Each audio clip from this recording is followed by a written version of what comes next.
Epic Games Tim Sweeney stepped in to squash the rumor that the Epic Games Store is actually Chinese spyware. The rumor began to spread after Chinese tech company Tencent invested in Epic Games and its digital marketplace, the Epic Games Store. There are many criticisms of the store ranging from lack of features to general design.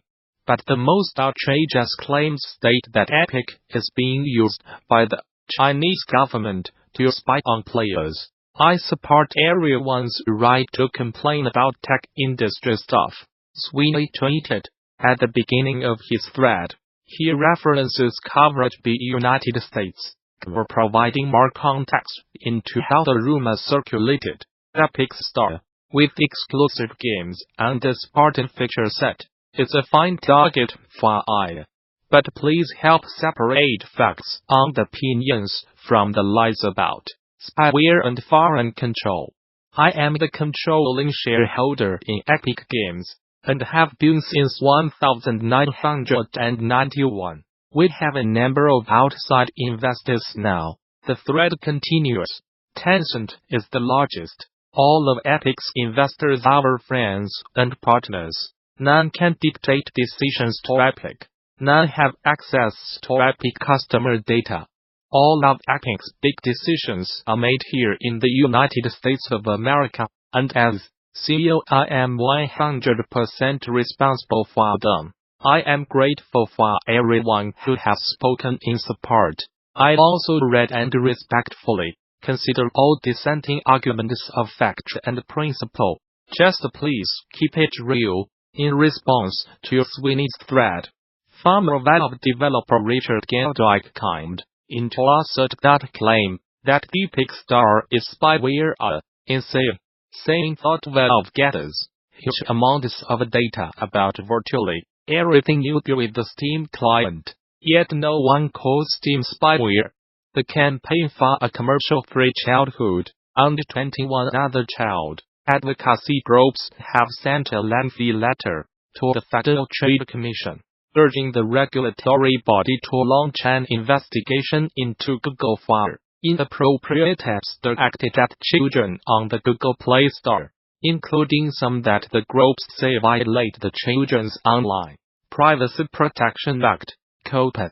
Specifically, the complaint alleges that many of the apps in Google Play's family section are advertised as safe for children, despite the fact that numerous apps within collect, use, or share personal information from children without providing notice to parents.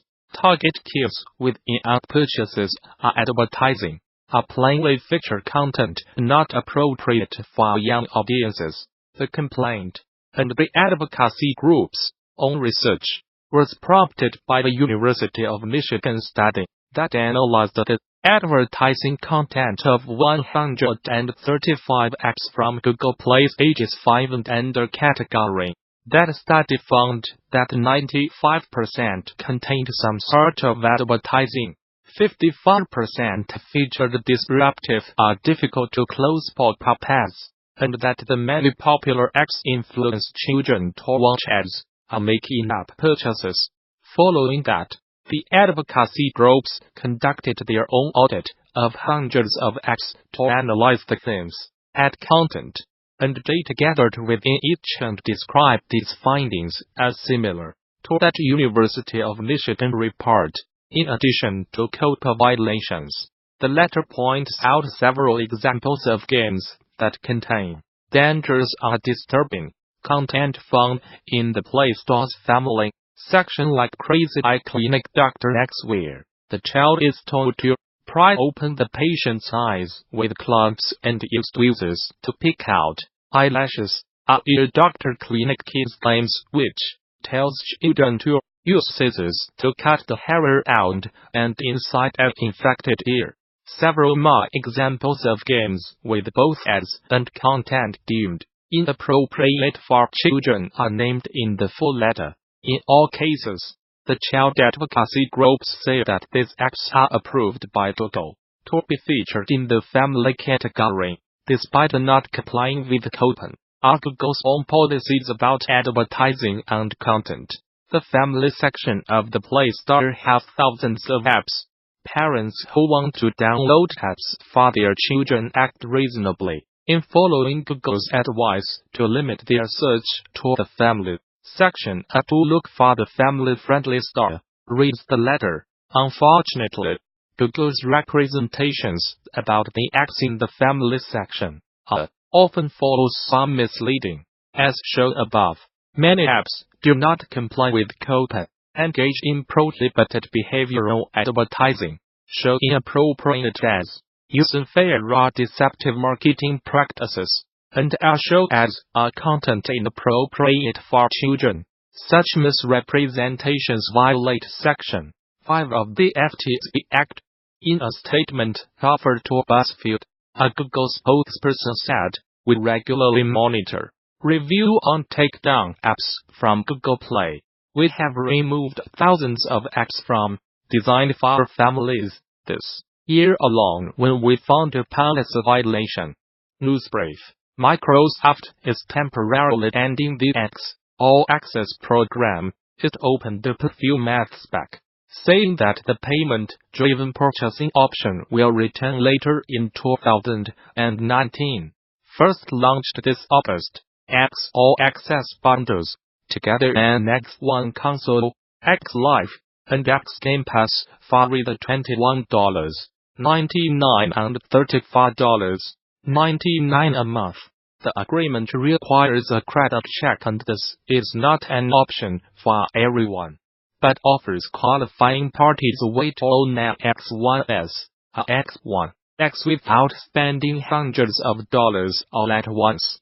From the get-go, the All Access program was set to be a limited-time offer, but Microsoft now says it is looking to expand the program and that All Access will return at some point in 2019.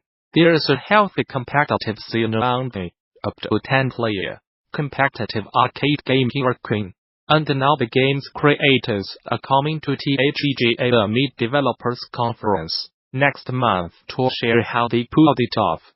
So come out and catch Funktronic Club's producer, Alan Dilley and GSDC community MANAGEMENTSUMMITTALK on how Killer Queen built an sports scene on an indie budget, in which he will show you how he approaches building community by aggressively engaging with its community and enabling its core fans to express themselves, from community outreach and participation, to how merchandise is handled, to even game design and system features. A variety of different aspects Arcade successfully, and not so successfully, help Petal foster a competitive national scene for an indie game. This is a great talk to see if you love Killer Queen, but it's also packed with useful takeaways for developers who are creating competitive games and want to build a community around them, as well as community managers who are looking at ways to build communities around competitive games. Do not miss out.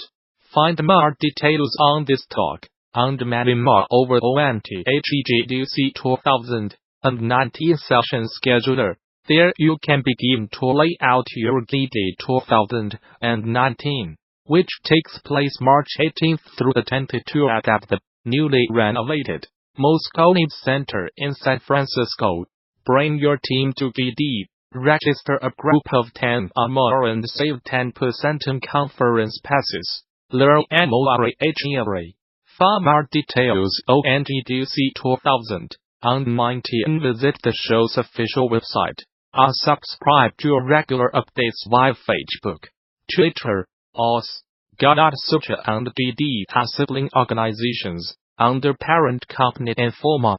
Whether you are just starting out, looking for something new, or just seeing what's out there, the Gamasutra job board is the place where game developers move ahead in their careers.